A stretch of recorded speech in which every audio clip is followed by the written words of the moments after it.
بسم الله الرحمن الرحيم. السلام عليكم ورحمة الله وبركاته. بسم الله والصلاة والسلام على رسول الله. اللهم صل على محمد وعلى آل محمد كما صليت على إبراهيم وعلى آل إبراهيم، وبارك على محمد وعلى آل محمد كما باركت على إبراهيم وعلى آل إبراهيم في العالمين إنك حميد مجيد. حبايبي ان شاء الله الذكر بتاعنا في الفيديو ده هيبقى لا حول ولا قوة الا بالله. لا حول ولا قوة الا بالله. الذكر بتاعنا مش عايزين نغفل نهائي عن ذكر الله. اللهم اجعلنا من الذاكرين الله كثيرا والذاكرات، اللهم امين. حبايبي هنعمل النهاردة مع بعض اللي احنا شايفينه الجمال ده، بسم الله ما شاء الله. هنعمل النهاردة المقلوبة بالمحشي الكرنب. هنعملها بطريقة سهلة جدا تنجح معاكي من اول مرة. يلا بينا نجرب الوصفة مع بعض. بسم الله ما شاء الله، طلعت في منتهى الجمال. ما كنتش متوقعاها تتقلب معايا وتطلع متساوية وجميلة كده، بس طلعت سهلة خالص وجميلة. يلا بينا نشوف الوصفة مع بعض، وما ننساش الذكر بتاعنا لا حول ولا قوة إلا بالله. بسم الله الرحمن الرحيم. نبدأ على بركة الله. معايا اللحمة بتاعتي، أنا جايبها شرايح خفيفة جدا وقطعتها كده قطع صغيرة زي ما احنا شايفين مع بعض. وجايبة نوع لحمة يكون في السوا سهل جدا، يعني ما ياخدش وقت في السوا. وهاجي هشطف اللحمة بتاعتنا، وهجيب الحلة وهنزل فيها بمعلقة زبدة زي ما احنا شايفين، وهنزل باللحمة بتاعتنا اشوحها تاخد تشويحة خفيفة كده، تاخد لون احمر جميل كده. ونشوف مع بعض. ما ننساش الذكر بتاعنا لا حول ولا قوة الا بالله. هنزل باللحمة كده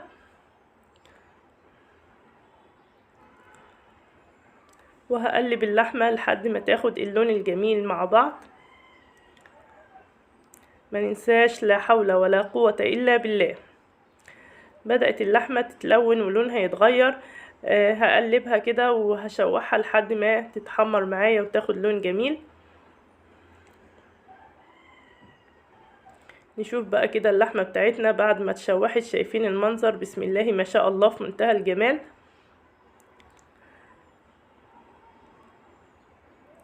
هنزل على اللحمة بتاعتنا بمعلقة فلفل أسمر، وهقلبها كويس وهسيبها عشان الفلفل الأسمر يديلي اللحمة ريحة جميلة كده ونكهة جميلة.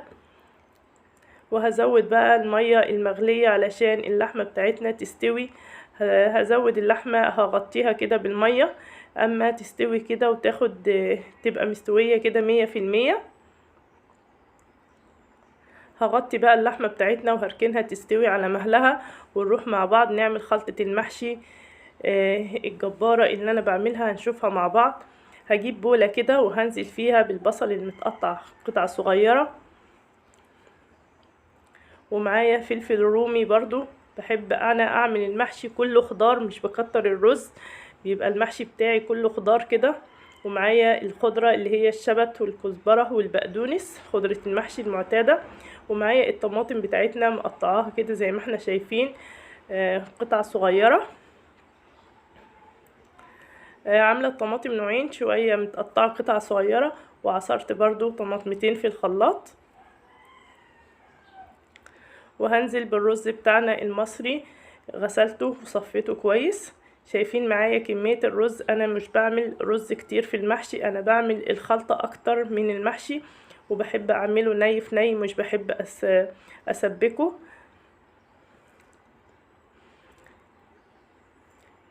هنزل كمان على الرز بتاعنا بالتوابل بتاعتنا اللي هي الملح والفلفل الاسمر والشطة فقط لا غير، مش بحب ازود اي اضافات للمحشي. طعم الخضرة مع الخضار كله بيديلي طعم المحشي جميل جدا، مش بحب ازود اي بهارات تانية. يبقى الملح والفلفل الاسمر ومعلقة شطة كده علشان تحرش المحشي بتاعنا. وهقلب بقى الخلطة بتاعتنا كويس. هزود كمان الزيت بتاعنا، هضيف زيت كده على الخلطة، شوية زيت حلوين علشان المحشي يبقى طعمه حلو. وهقلب بقى الخلطة تقليبة كويسة كده. شايفين كده الخضار بتاعي. انا بحب جدا المحشي يبقى ما يبقاش الرز كده غالب على المحشي، يبقى الخضار اكتر في المحشي، بيبقى طعمه جميل جدا. جربوا من الوصفة دي هتعجبكم ان شاء الله. شايفين كده ما شاء الله الخضار اللي ظاهر ازاي. هقلب كويس كده علشان الخضار يختلط مع الرز كويس، ونروح نشوف اللحمة بتاعتنا. بسم الله ما شاء الله بعد اللحمة مستوت. متأسفة على البخار. كده اللحمة بتاعتنا ما تحطلهاش ملح، هحط ملح للحمة.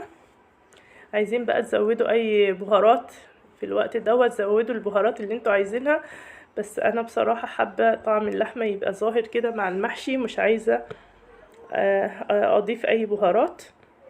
هنزل بالملح كده وهقلب اللحمة بتاعتنا بشوية المية الصغيرين دولت لما تتملح كويس.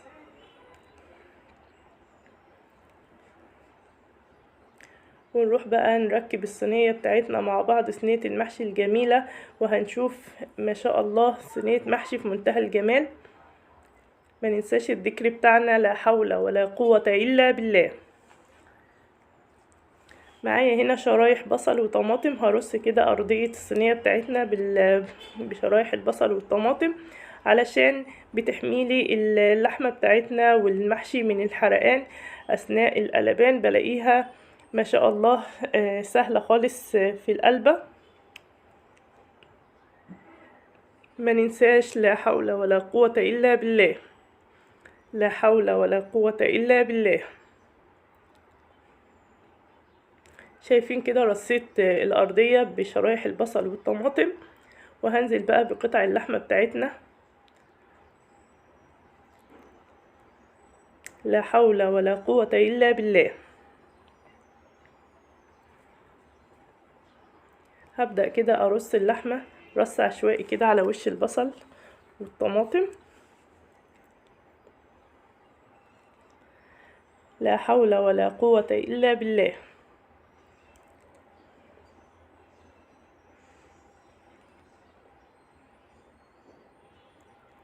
لا حول ولا قوة إلا بالله.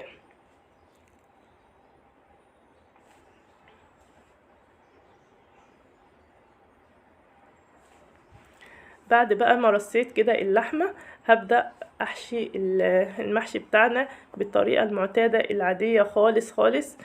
همسك كده الورقة واحط فيها شوية الرز الصغيرين، وهلف كده وهرص على وش اللحمة كده ببساطة خالص زي ما احنا شايفين مع بعض.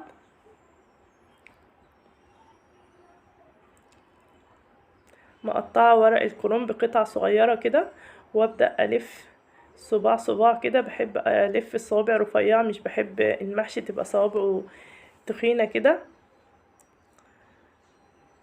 ما ننساش الذكر بتاعنا لا حول ولا قوة إلا بالله. لا حول ولا قوة إلا بالله. هرص الصينية بتاعتنا على حسب ما تاخد معايا دور أو 2 أو 3 على حسب الصينية بتاعتي وسمكها. أنا الصينية بتاعتي هتاخد معانا دورين 2 بس في المحشي، وهتستوي سوا كامل وهتبقى جميلة جدا. هنشوفها مع بعض. ما ننساش الذكر بتاعنا لا حول ولا قوة إلا بالله. لا حول ولا قوة إلا بالله.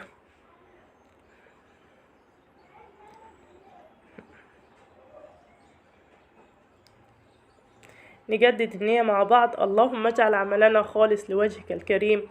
اللهم ارزقنا الإخلاص في القول والعمل. اللهم اجعله إطعام طعام وصلة أرحام وتعاون على البر والتقوى، إدخال الفرحة والسرور على قلب الأسرة والأولاد. اللهم آمين يا رب العالمين.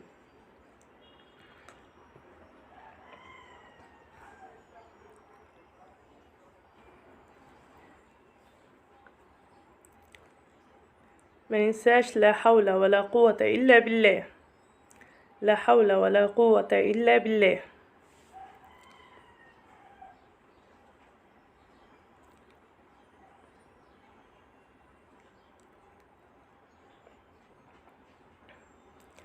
انا برص المحشي بتاعنا دايره كده جنب بعضه.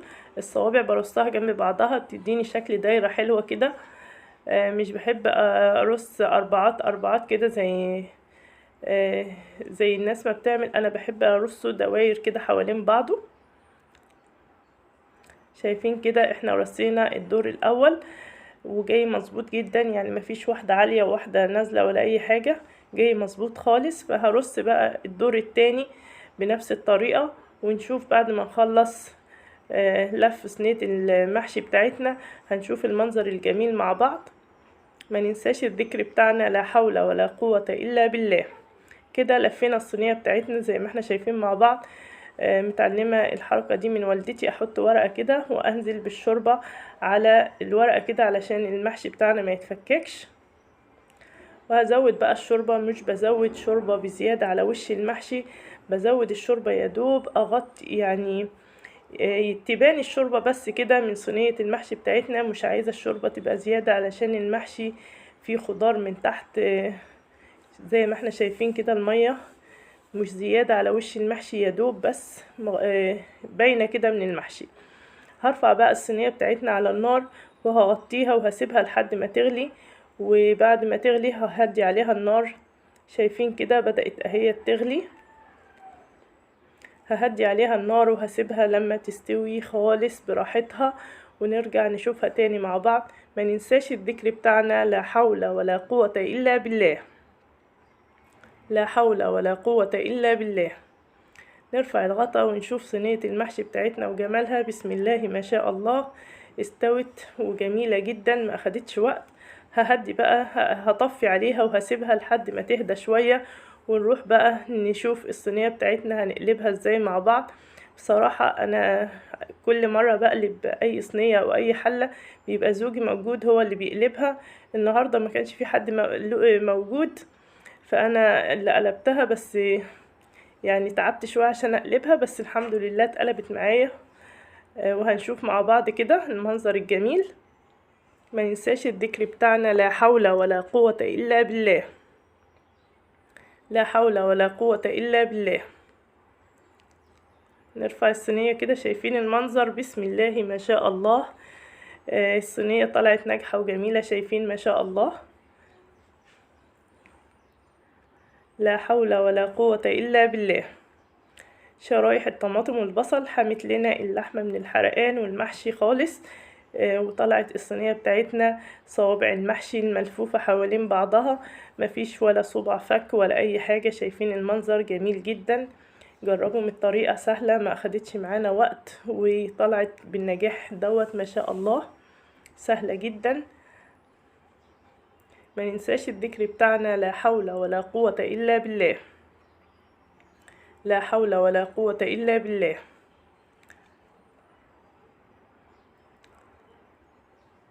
نشوف كده مع بعض قطعة لحمة، نشوف اللحمة بتاعتنا استوت ازاي.